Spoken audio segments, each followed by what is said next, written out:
Gracias a Dios por un día más.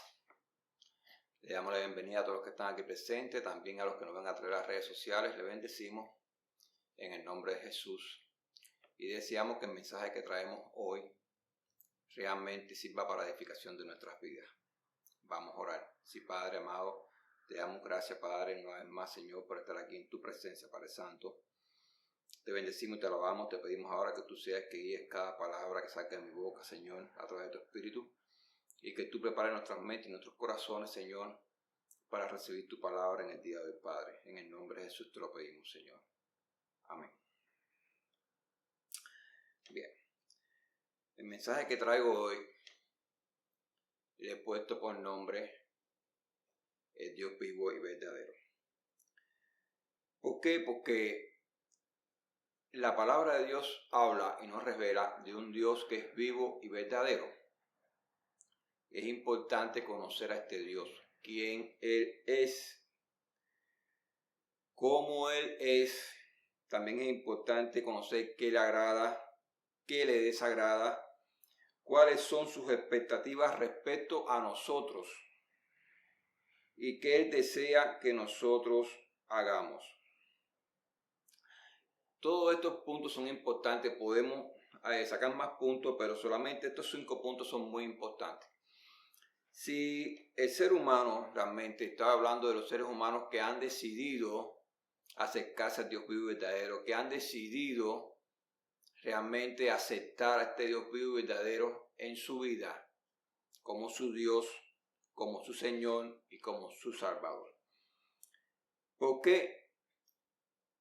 Porque cuando el ser humano realmente no conoce quién es este Dios, pierde la perspectiva real de quién es este Dios y comienza a formarse en su mente una imagen de un Dios que no es el Dios de la Biblia. Constantemente escuchamos a personas decir que Dios es amor y es amor. Y eso es verdad. Dios es amor. Él es un Dios de misericordia, de paz, de amor. El Dios que perdona. El Dios de nuevo comienzo. Todo eso es verdad. Pero también es un Dios santo. Es un Dios justo. Un Dios de juicio. Y es un Dios que es fuego consumidor. No hay ninguna diferencia entre el Dios del Antiguo Testamento y el Dios del Nuevo Testamento. Es el mismo Dios. El mismo. Muchas personas he escuchado en mi vida hablar de que no les gusta leer el Antiguo Testamento porque ellos ven muchas cosas ahí que les desagradan y que ellos no entienden qué clase de Dios es, pero que les gusta escuchar hablar de Jesucristo del Nuevo Testamento y que ese Dios sí le agrada. Pues te quiero decir que el Dios del Nuevo Testamento y el Dios del Antiguo Testamento es el mismo Dios. No ha dejado de ser, no son dos dioses diferentes. Simplemente es que en Jesucristo alcanzamos la gracia de Dios, alcanzamos la misericordia de Dios y alcanzamos el perdón de Dios para nuestros pecados. Alcanzamos la reconciliación, la paz de nuestra alma, reconciliación con Dios a través del sacrificio de Jesucristo que se hizo en la cruz del Calvario. Pero es el mismo Dios, un Dios que es santo, que aborrece la maldad, que no tiene ninguna comunión con el pecado, que no tiene ninguna comunión con la impureza, con la inmundicia, ni con la maldad.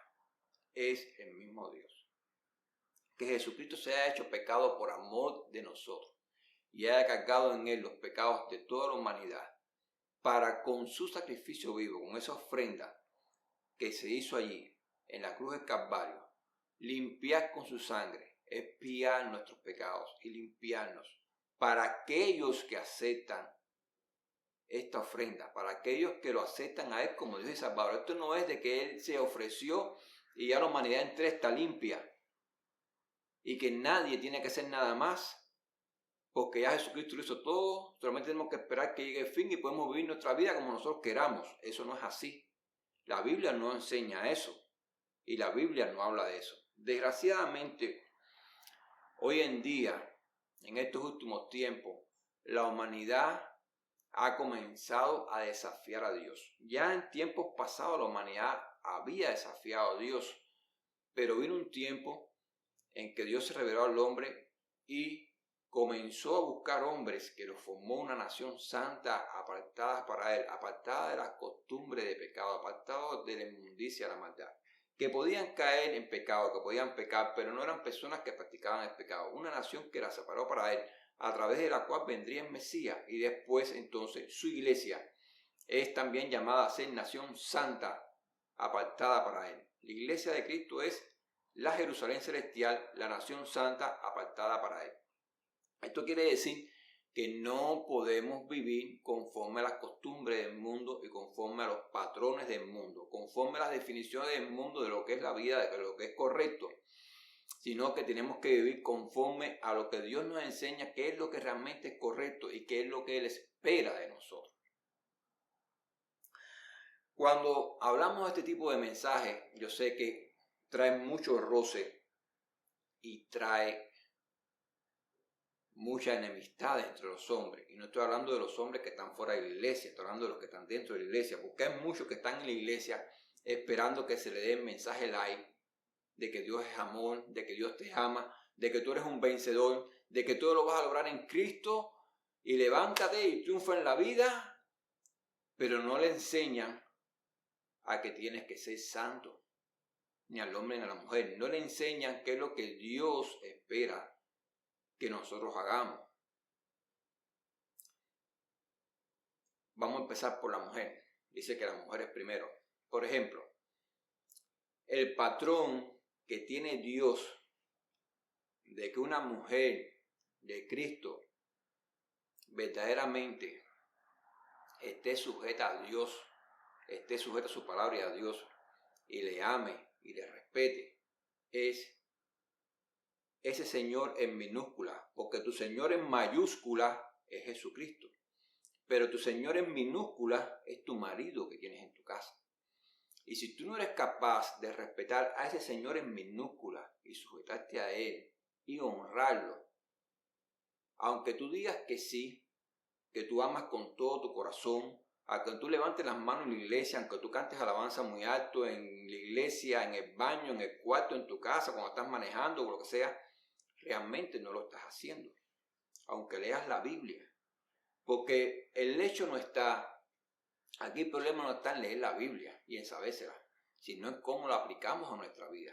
Entonces, si no has aprendido a honrar y respetar a ese Señor en minúscula que tienes en tu casa, que dice la Biblia que es tu cabeza y que es una autoridad en tu vida y que tú debes respetarlo y sujetarte a Él, pues entonces tú realmente no te estás sujetando a tu Señor en mayúscula y no lo estás honrando. Aunque tú digas que sí, no lo estás haciendo. El patrón, el filtro que Dios está mirando ahí para ver si verdaderamente tú honras, respetas y te sujetas a Él, es tu Señor en minúscula. Aunque no estés de acuerdo en muchas cosas que piensas, aunque no estés de acuerdo, que no quieras, porque tú también piensas, porque tú también determinas, porque tú también haces, porque tú también trabajas, porque tú eres un ser y también independiente, como muchas veces se lo has expresado a tu Señor en minúscula, y entonces tomas tus propias decisiones sin contar con Él. De muchas veces, como queriendo engañar a Dios o a hombres de Dios, tú le dices, sí, yo cuento con mi marido, y te sientas y le dices, mira, esto es lo que vamos a hacer. Tú no estás contando con Él.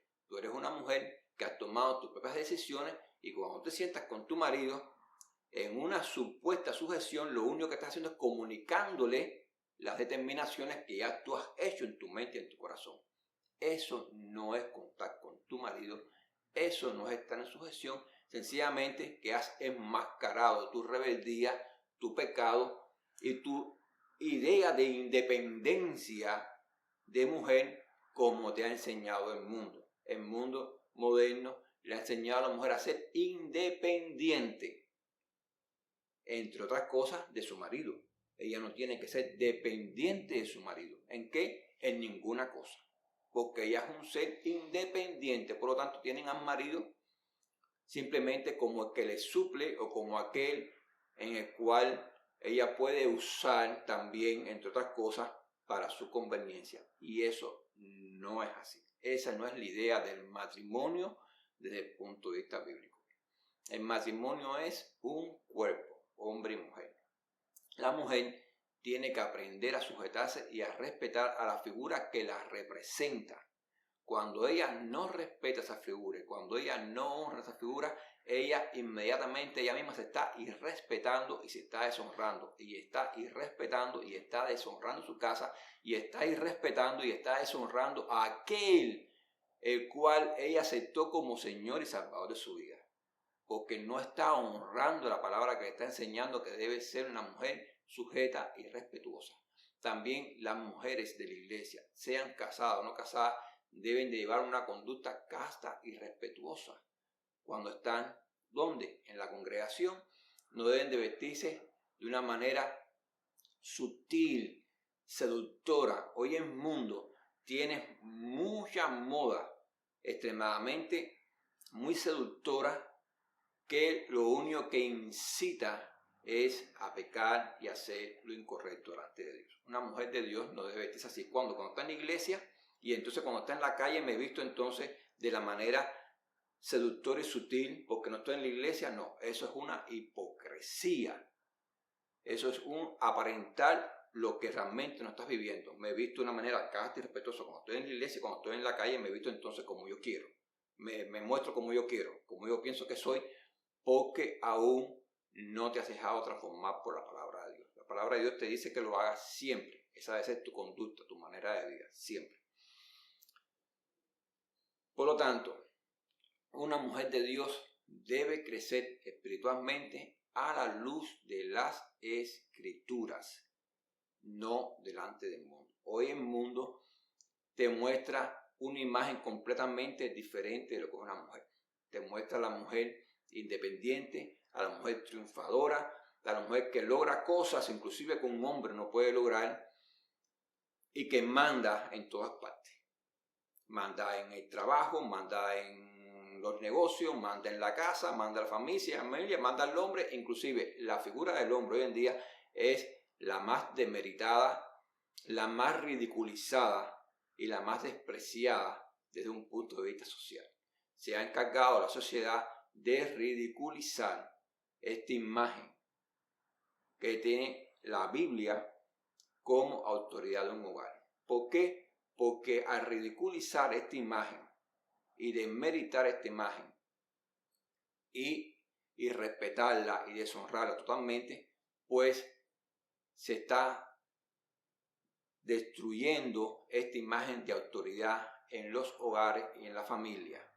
Y lo primero que hay que hacer para destruir algo es destruir la cabeza. Si tú destruyes la cabeza, lo demás no se sostiene solo. Un ejército necesita de un general que lo guíe. Si el general lo quitas, ¿hacia dónde va el ejército? Comienza a fragmentarse. Unos van a terminar que van hacia la izquierda, otros hacia la derecha, unos hacia el norte, otros hacia el sur. No va a haber una dirección. Un buque en un barco necesita de un capitán que guíe el buque, que guíe la dirección al que va el buque. Si tú quitas el capitán del barco, los marineros comienzan a tomar decisiones por sí mismos y el barco va a llegar un momento que no va a saber cuál es el rumbo que toma. En una casa, la cabeza, el que guía, el que dirige, es el hombre. Los demás se sujetan a él. Ahora, terminamos con la mujer. Vamos para el hombre. Dice la palabra de Dios que Dios deja lo último, lo mejor para lo último. Mira, el hombre está llamado a ser cabeza del hogar. Pero no de la manera tampoco que el mundo nos muestra. El mundo nos muestra una cabeza que es intemperante, que es cruel, machista, abusadora, que le gusta que siempre lo estén sirviendo, que siempre está exigiendo, que no es apoyo de la mujer, sino es azote de la mujer, que no es capaz ni siquiera de cuando termina de comer, de levantarse y tomar el plato y llevarlo al fregadero, sino que espera que se lo hagan todo y en el momento que él exige y como él lo exige. Que además tampoco respeta ni honra a su mujer, que fue muy amable con ella cuando la estaba enamorando, pero ahora que su mujer parece que él adquirió una esclava en vez de una ayuda idónea como la Biblia nos enseña que es la mujer. que es muy amable y muy cariñoso con mujeres de la calle, pero es áspero con la mujer que tiene en casa. Y eso no es así. La Biblia nos enseña que la mujer es vaso frágil en todo momento. Y el hombre como cabeza tiene la obligación de cuidar de los bienes que están en su casa. Cuando hablo de los bienes que están en su casa, no estoy hablando de las cosas materiales, sino de las cosas que Dios entregó. El primer bien que tiene su esposa, la tiene que cuidar como a sí mismo. Y también su familia, sus hijos, también los tiene que cuidar y los tiene que guiar. Cuando nosotros vamos a la Biblia y vemos como Josué dijo, yo y mi casa serviremos al Señor, serviremos a Jehová. Ahí no es que hubo un error gramatical, ni era que Josué era una persona extremadamente orgullosa y autosuficiente, que siempre se ponía el de primero, que tenía que resaltar y que por encima de los demás. No, no es así. Sino es que Josué está tomando su posición de líder, de cabeza, y está diciendo, yo serviré a Jehová. Yo dejaré que la palabra de Jehová me transforme. Yo dejaré que Jehová me guíe a través de su espíritu y su palabra. Yo buscaré la voluntad de Jehová. ¿Qué es lo que tiene Jehová para mi vida? ¿Qué es lo que quiere que yo haga? Y entonces cuando yo siga a Jehová, cuando yo busque hacer su voluntad, cuando yo busque transformar mi vida, modelar mi vida conforme a la voluntad de Dios, entonces mi familia, mi casa, me seguirán y también harán lo mismo. Él está diciendo ahí que Él va a ser el primero en buscar, que Él va a ser el primero en querer transformarse, en querer hacer la voluntad de Dios. Eso es lo que está diciendo ahí, y eso es lo que es realmente la cabeza. La cabeza, ese Señor en minúscula, se tiene que sujetar a Señor en mayúscula, y tiene que buscar ese Señor en minúscula, transformarse a la imagen de Señor en mayúscula, transformar su vida conforme a la palabra de Dios, ser un hombre de Dios, buscar hacer su voluntad, cuidar de su esposa, cuidar de sus hijos, cuidar de su casa, ser una cobertura espiritual de su casa. Tú tienes que ser como varón de Dios, como hombre de Dios, una cobertura espiritual. También tiene que ser una cobertura emocional y una cobertura también monetaria, material y física. Ese es el llamado del varón. El llamado del varón es ese. Tiene un lugar, no para que sea un mayordomo, no para que sea un dictador en su casa. Él tiene que aprender a trabajar en equipo. Él tiene que aprender que es el líder, pero tiene que aprender a trabajar en equipo. No es que las cosas se hacen aquí porque yo soy el macho y es así, punto.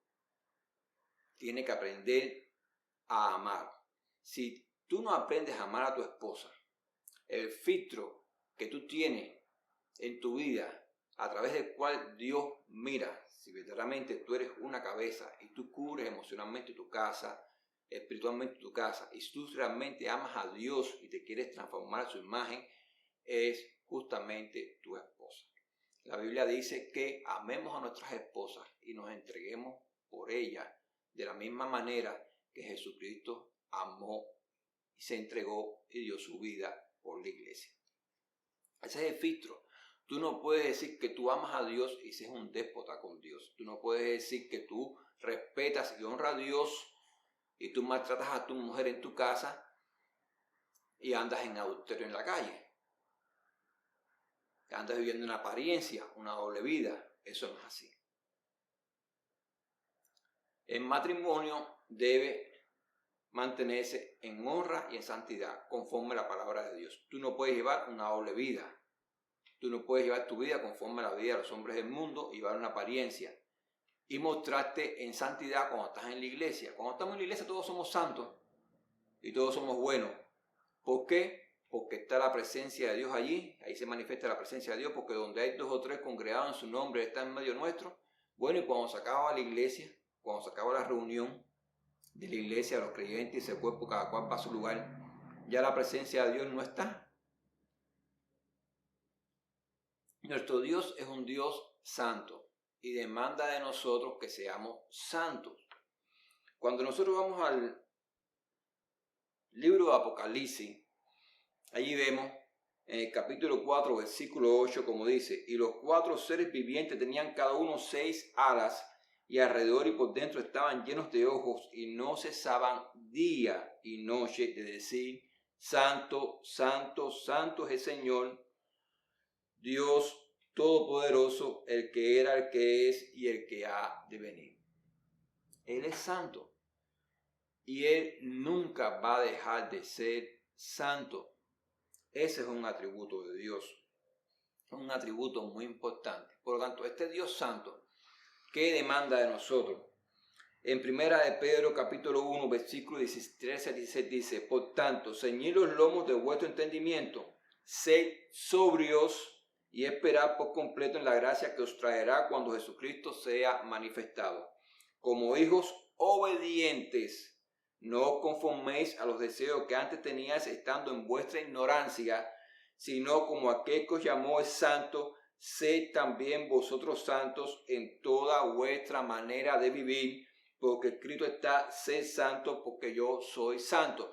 Esto se le fue demandado en el Antiguo Testamento a la nación que Dios escogió, la nación que Dios formó Israel, el Israel terrenal, a través del cual vendría el Mesías, pero también le sigue siendo demandado a la iglesia de Dios, que es el Israel espiritual.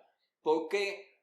Porque ninguna comunión hay entre la luz y las tinieblas, y este Dios santo no puede tener comunión con personas que estén constantemente rebuscándose y practicando el pecado, estén en inmundicia, en maldad. No. En esta manera estábamos antes de conocerlo, cuando éramos ignorantes de la verdad. Éramos ignorantes. No importa si tenías 3 títulos universitarios en tu casa con unos cuadros muy grandes, si desconoces la verdad, eres un ignorante de la verdad de Jesucristo. O sea, cuando tú no conocías la verdad, eras un ignorante de la verdad de Jesucristo.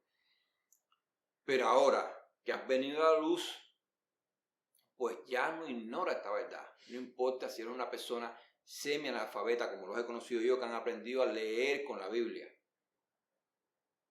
No importa si ostentas muchos títulos universitarios, no importa. Si desconocías la verdad, eras ignorante, pero ahora que has llegado a la luz, a la revelación de la verdad, no solamente de quién es Dios, sino de lo que espera de ti, pues entonces no puedes conducir tu vida conforme a como tú eras y cómo la conducías cuando estabas en el mundo, cuando no eras de Cristo, sino más bien, recuerda como Jesucristo enseñó, es necesario nacer de nuevo, de agua y de espíritu. Es necesario nacer, ser como niño. Un niño es aquel que aprende todo de nuevo, de cero. Tenemos que aprender de cero todo lo que Jesús enseñó.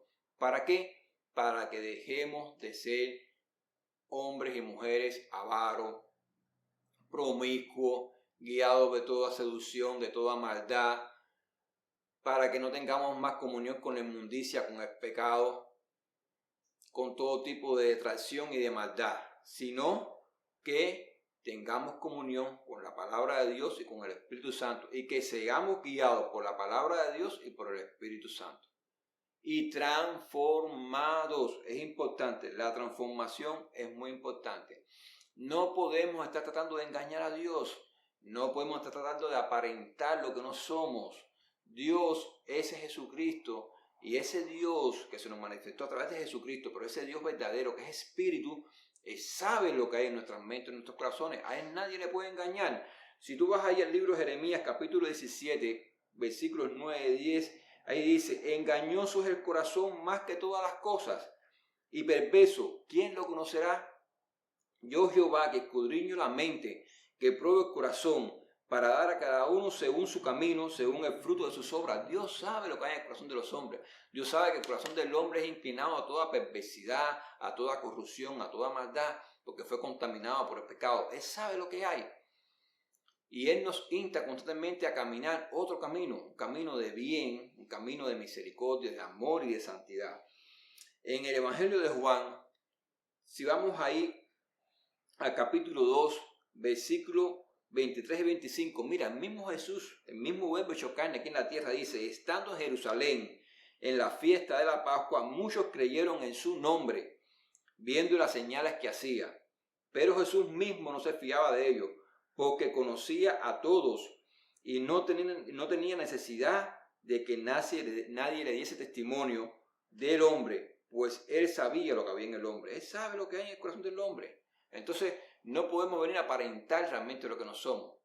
Más bien es mejor acercarse a Dios con una actitud humilde de corazón, humillarnos en su presencia, confesar nuestros pecados. Dice la Biblia que no confiesa sus pecados, ¿entiende? Dice que no prosperará, no va a prosperar, no va a ser perdonado por Dios, pero no va a alcanzar misericordia. Pero el que confiesa sus pecados, sí va a alcanzar misericordia, si va a ser aceptado por Dios y si va a ser prosperado. Ahora, mira esta palabra prosperado como te la pongo.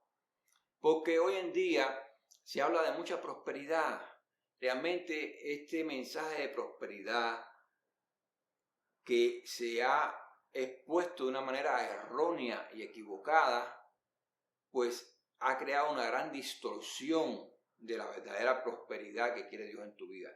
Cuando nosotros vemos como el apóstol Juan le exhorta a Gayo, que dice, quiero que prosperes en todas las cosas, así como prospera tu alma. Hay una condición espiritual.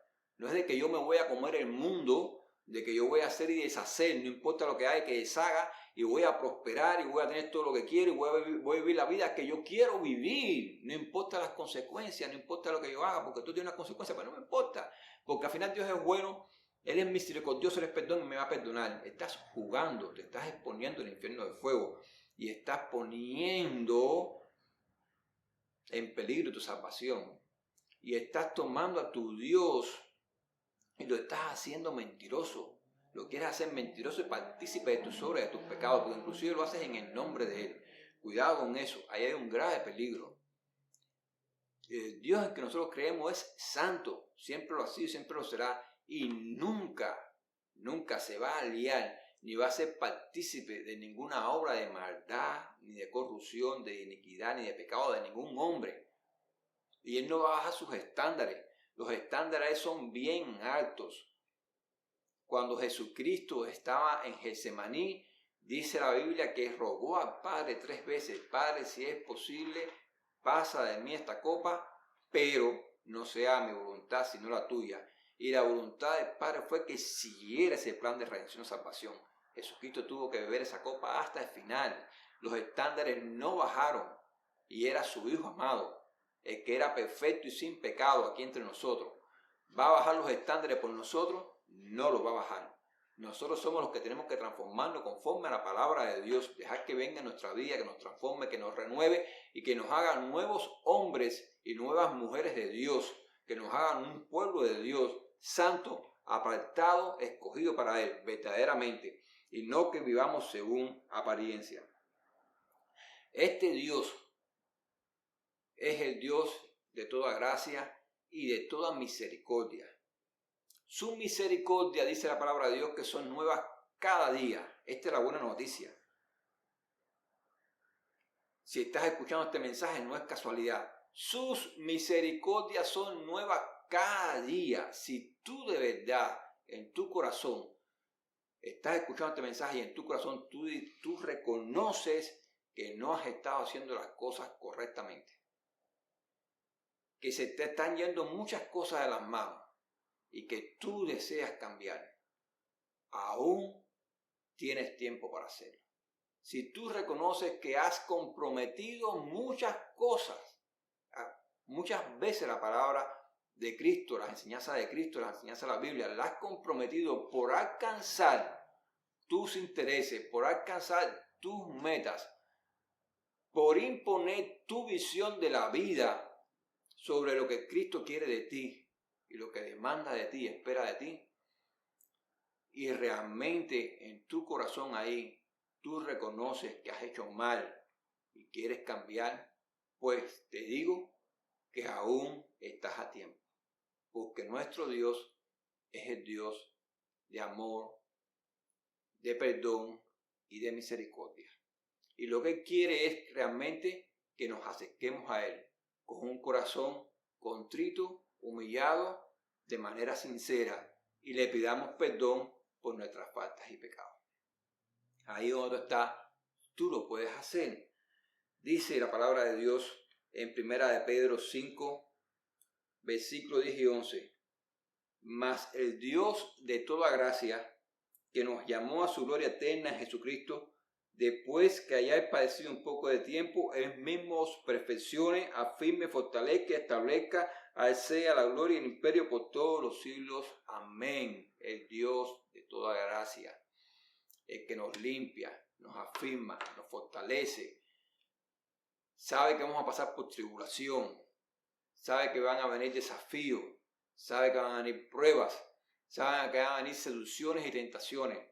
Pero si decidimos permanecer en Él, si decidimos, aunque nos hayamos apartado de Él, regresar a Él, si decidimos unirnos a Él y decidimos hoy nuevamente empezar a caminar con Él y permanecer en Él siempre, le pedimos perdón por nuestras faltas y pecados y le decimos: Señor, sí, ven a mi vida una vez más y transforma mi vida.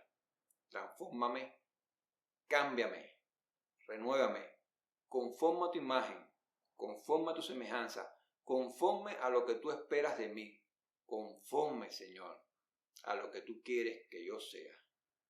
Yo me arrepiento de mis pecados y te pido perdón y pido que entres en mi vida, Señor, y que me transformes conforme a tu voluntad, Señor. De ahí tú lo puedes hacer.